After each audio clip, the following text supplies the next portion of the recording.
Hey guys, it's Timothy here with an hour of Devastation draft.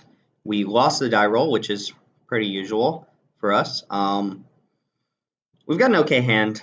Too many lands, but we can cycle this desert, so I'm going to go ahead and keep. And we do have a 2-drop and a pretty solid one at that, so we'll see what we're up against here. And hope that things go well for us. We're playing red-white. We have a slight green splash. It's not a bad draw. I am intending to cycle this desert. I'll probably hit my 5th land within the next 5 turns, so we'll keep the desert in hand for value later on. And we do have one of our Desert Matters cards in our hand, but it works just as well with the desert in the graveyard. I'm going to get hit a little bit here. Alright, another land is not really what I wanted to see. Could play Binding Mummy first, but I like this guy. It attacks harder. My opponent does get a pretty free attack here, but I'm not going to block. They might offer the trade, but I'm not blocking. I think my card's going to be better overall than theirs. And we're hoping to hit action. Desert's Hold would be a nice draw. Obelisk Spider. Alright, well maybe my card doesn't block anyone. In fact, that's super good. Alright, well, the Obelisk Spider is good. I'm going to be getting hit a little bit here. I can't attack into it, but I can play a First Striker and force my opponent to exert his creature. And then I could consider blocking with Honored Crop Captain just so I don't fall too far behind in life total. But Obelisk Spider is very good, and then if he follows up with like Torment of Venom, could be in a lot of trouble. This card drains his life whenever he puts -1 counters on something. Oh, attacking with the Obelisk Spider. So he has probably some sort of backup play or Synchronized Strike. Right now I'm currently taking 4. I think I'm okay with that. This does let him use his mana for a blocker instead of a combat trick. But that's okay. Might not have a 4th land either. Alright, Harrier Naga is good. He does have a 4th land. Alright. Zombie. No. Okay. Flooded. So I think we cycle first because we're going to do that anyway. And then we play Binding Mummy, or we just figure out whether we need to play something else. We draw another 2-drop or something. A Dorn Pouncer would be fine. But I do get to attack with both of my creatures. Could just attack with Burning Fist. Geez, another land. What have we seen? 8 of our 16 lands so far? That's so not good. If he blocks, that's okay. I could just attack with this and look to discard a card if he blocks, but there's no way he blocks. If I attack with both, I probably deal 3 damage and trade this for Harrier Naga, which isn't amazing for us. But Gilded Ceradon does come down next turn. So, and I also just don't think this is going to get in any more attacks. Leaving it on defense isn't great for us. So we will attack with both.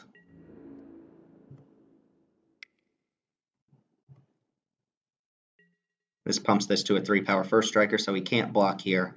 But very likely that he just trades that for Honored Crop Captain.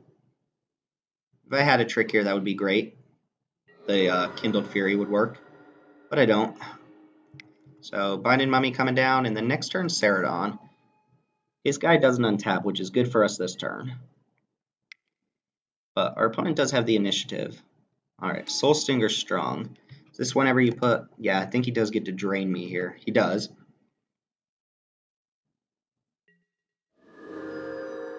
He can attack pretty freely with Obelisk Spider too. He doesn't, though. He can attack. It's weird that he doesn't. That would have been a good draw last turn. Alright, Ceradon's coming down here to help kind of stabilize things. My opponent's on 2 cards in hand.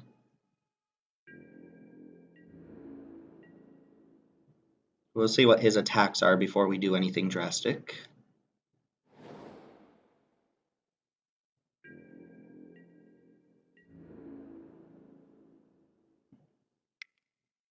So this tells me probably Synchronized Strike. I mean, oh, gross. My opponent just has everything this turn, or this game. 2, 3, 4, 5, 6, 7. Go down to 6. I think I have to.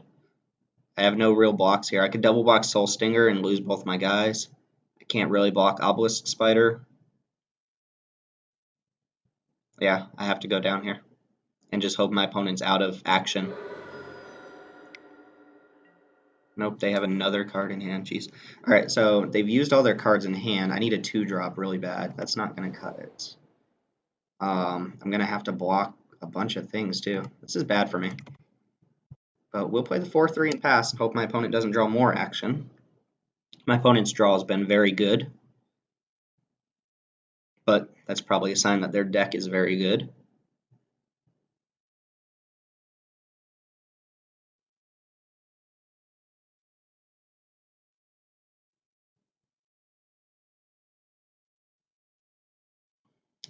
It's nice I get to hold up the activation here.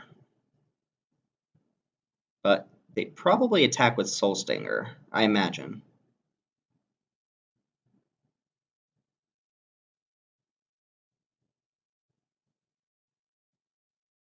And they're deep in thought about my Emberhorn Minotaur. Alright, it resolves. No attacks. Desert's Hold would be a fantastic draw for us. That makes, oh yeah, that makes sense. I would attack with Soul Stinger. It's virtually a free attack. Alright, drawing another creature is fine there too. I should have kept that land in hand, but I didn't. One thing I can do here is play these two, exert Emberhorn Minotaur. That gets me a trigger and puts me back up to 7 life. And then I have decent blocks against most of these things. I'm definitely playing them. Emberhorn Minotaur plays defense well too, though. Well, if we're going to do that, let's wait till after combat. Are we attacking? That's the question. I don't think so. I think we just need everything on defense right now.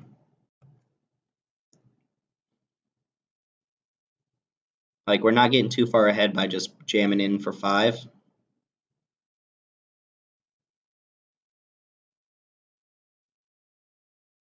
I mean, we can Lightning Helix on next turn with Resolute whatchamacallits. Appeal to Authority would look pretty strong here. 2, 4. I could discard Appeal to Authority to this guy. That's something I didn't consider. Alright, my opponent's cycling a land. That's not terrible news for us. They use up some of their mana. It means they didn't immediately have a lot of action in hand. Just another 4-2 Trampler. And 1 card left in hand. Again, what we're hoping to draw is some sort of removal. Zombies aren't bad for us either. Let's... Yeah. So if this deals combat damage to something...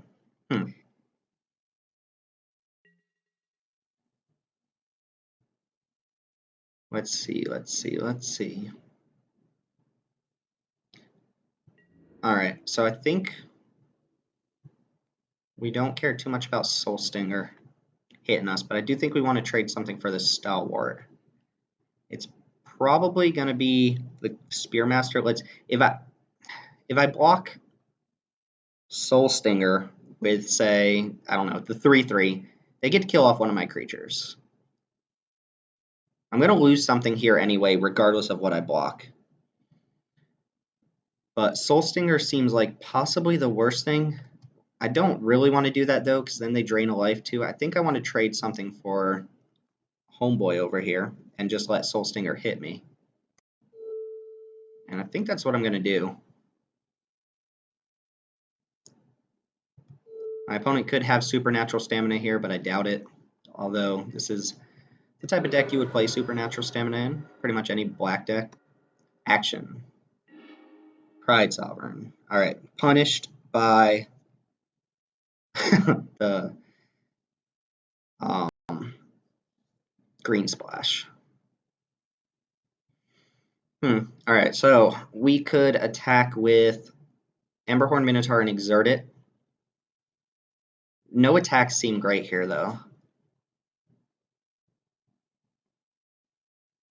And I want my first striker on defense. That kind of holds back one of the Sidewinder Nagas, but not both of them. And then if he attacks with Soul Stinger again, I'm going to have to block and just lose the life from the Obelisk Spider. Survivor's Encampment would be a fantastic draw here. All right, so let's go ahead and see what my opponent wants to. I think that's more important than... No, this is just... It dies. He gets to kill one of these two, probably the first striker, because it's holding back his Nagas, and then he drains me a life.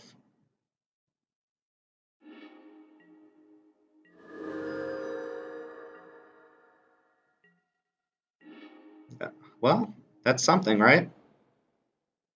I have to survive a turn to start using it, but that could stabilize the board very quickly. Gonna have to do some blocks next turn. Gonna have to take a little bit of damage. But if I get to untap with my Pride Sovereign, we're looking pretty good. The lifelinks on it's nice. If he attacks with all three, I'm blocking both Nagas, taking a little bit of damage. Ooh, actually, I might just be dead here. Now I have to block with Pride Sovereign. Yeah, because... Ooh, yeah, I might just be dead. Alright, let's see. Because if I block... Well, actually, if I block this and kill it, my guy doesn't... He doesn't drain the life, but my guy still gets the -1 counter. And I'm dead to pretty much any trick anyway, so let's assume my opponent just doesn't have anything. I could block here. I could block here and take 2 trample, block here and take 1 and 2. That kills me, so both my 3 toughness guys have to go in this. I might just have to block with Pride Sovereign, which is unfortunate. Yeah, that's super unfortunate. Because I can't leave this on board. Yeah. Being at 3 is very bad for me here. I want my Pride Sovereign to survive, but I don't think there's going to be a way to do that. I'm going to have to block with it. So if that's the case, I block here to take out his spider. My guy gets a -1 counter, but I don't get drained the life because the spider's not on board for that trigger. Oh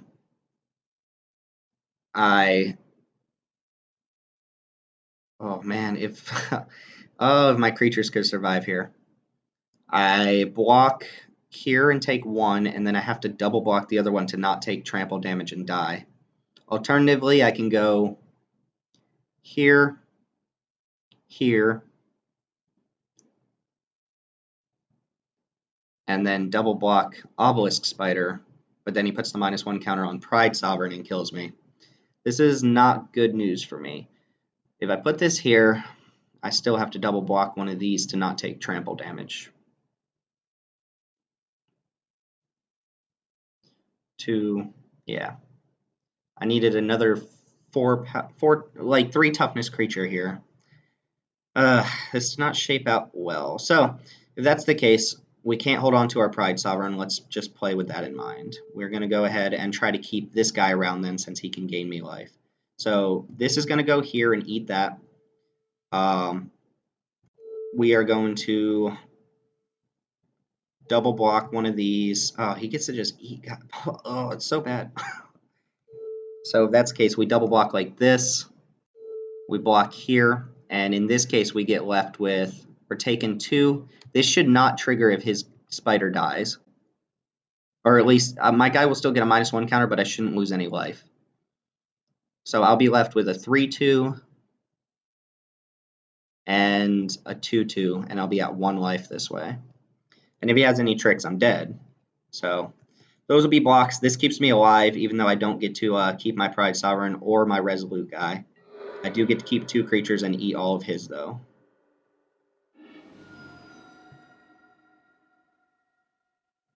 And the reason I don't get drained life here is because Obelisk Spider dies in combat and puts that trigger on the stack.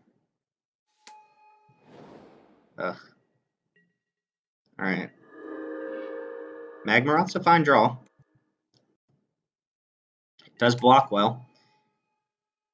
In fact, with that being said, I can probably attack with Emberhorn Minotaur here. I don't know if exerting is what I want to do, but I don't think he gets to attack with Grim Strider next turn, even if he plays out his whole hand. So we're going to get in for 4 while we can. And just hope to draw our way out of this. We're at 1 life. Anything kills us. Torment of Venom would be especially bad for us because we don't have any life to spare. We don't have any cards to discard, so we just have to sack things. Is that 3 Harrier Nagas? If he attacks with both, I'm double blocking. No, he doesn't. Okay. Oh, well, I guess I'm dead to Harrier Naga if I don't draw action here. A creature. That's fine.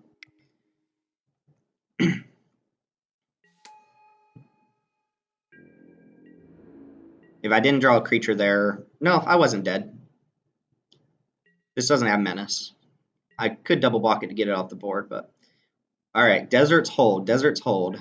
My opponent playing out all their spells to keep their Grim Strider big is nice for me. Come on, Desert's Hold. Yeah!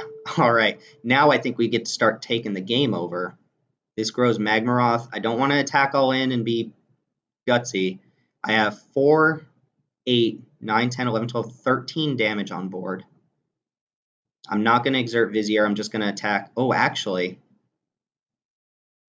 next turn, if he plays out another dude, I can tap 2 things by exerting. So I think I just want to attack with Magmaroth this turn and go for the win next turn. But Desert's Hold is clutch there because it grows my Magmaroth to the point where I don't have to chump if he attacks, or I don't have to trade off a creature. It gains me 3 life because I do have that desert in my graveyard, and it locks down one of his big creatures. So I need my opponent to brick pretty hard here. I'm gonna, let's see, if I attack with Magmaroth, I put my opponent down to 11. I might have to block with Bind and Mummy if something happens. And then next turn, I attack for 3 plus 4 is 7, 8, 9, 10. So maybe I just don't attack. No, I have to get in a little bit of damage this turn, right? So if I exert this now, I get in for 4, but it doesn't untap next turn. Also, I don't think my opponent can afford to attack me. They have to draw something pretty good. So let's attack with Magmaroth. And we'll see what my opponent draws, and then we'll see what we draw. What a game. What a game. Pride Sovereign definitely would have taken this game over if I could have had it survive. Alright, if you don't, well, if he attacks... Oh, yes! The comeback at 1 life. Woo! Alright, let's look at the sideboard here. My opponent's playing green-black with just good spells. Did Boar of Blades look good against anything? Not particularly, because he has a lot of X2s. Gideon's Defeat doesn't do anything. Appeal to Authority is better when I'm on the play, not on the draw, and yeah, whatever. It's not a card. Steadfast Sentinel is whatever. Disposal Mummy, I don't think we saw too much that cares about the graveyard. If I had like a 3-power creature like Solitary Camel or something in my sideboard, I'd bring it in here because it can block, what's it called? Kindled Fury seems like it'll be good. I do want this. What we want to cut for it, probably... Oh, Saving Grace would have been a good draw there too. Maybe Unconventional Tactics comes out because this is an aggro card and we're going to be playing defense a little bit. So I like the idea of taking this out. Bringing in the Kindled Fury to kind of shape up combat for us a little bit. And hopefully get on board a little bit earlier, flood out a little bit less. Not amazing, but not bad either because we do have Farm to Market to kind of stave things off in the early game. But having 2 4-drops is obnoxious. Keep in mind we have a bunch of 2-drops we can draw, and we have our green splash available. So something like Start to Finish might be just my best draw. within the next 3 turns. But I'm just hoping to hit 2 drops. And I think I'm going to keep that in hand because I already have 4 lands. And I don't think I'm going to need the 5th. Plus, I'm very likely to just draw another land by then anyway. Do you have nothing so far? That's good for us. An early Ronus' Stalwart's good. Start to finish. There we go. That's how we drew it up, right? This seems like a good hand for us. So as long as my opponent doesn't like Doomfall and take a card or something like that. Okay, so my opponent missed a land drop. That's fantastic for us. That just lets us get ahead here even though we're not doing too much. I think this turn I want to actually play one of these deserts and cycle the other one on my opponent's end step, just to guarantee I have 5 lands in play and that, I do have a pretty mana-intensive hand here. Maybe it's just right to play out a basic and cycle and just keep the other one in hand and see if we need it. That's probably right. Let's do that. Let's not play a desert right away because if we just start hitting extra lands, then having a desert to cycle is good for us. But my opponent not doing anything and being stuck on a land is great. So they probably kept a hand with a bunch of green cards and 2 lands and just didn't get rewarded. Let's wait till my opponent's end step. They, again, did not hit a land. We're going to cycle a red source. Okay, well, there's a 2-drop. See, hit lands anyway. Here, I'm going to go ahead and play a mountain, go with Emberhorn Minotaur because it smacks for the most. And then we can exert that next turn and play Spartan Mummy as a backup. I think we're in very good shape here. Even if my opponent starts drawing action now, we've got a pretty big beater on board and decent removal. They still don't have green, even though they did draw a 3rd land, but they're in trouble. I don't even have to exert this turn, and we drew a Dorn Pouncer. So encampment comes down, and then I'm going to play these 2 as a backup. They could have like Bantu's Last Reckoning. I say that every video when I play against black decks, but they're going to be very far behind. I mean, Honored Crop Captain on this board is insane. So play this, and because we got greedy with the white mana, we're going to actually have to tap it for the white mana to cast Honored Crop Captain. Could have... Okay, my opponent just had enough. So sorry he got mana screwed there, but that first game was an epic comeback. We drew Pride Sovereign, but we had to block with it to not die, and I think, not tooting my own horn, but I think I maneuvered the combat there, and then drew well too. Drawing Desert's Hold when I needed it was just a huge boon to that game. So there's game 1 for you guys. You can see what we want to be doing with the deck, maybe get these out a turn earlier, but I'm very happy with how that match went, and we'll see you guys for game 2.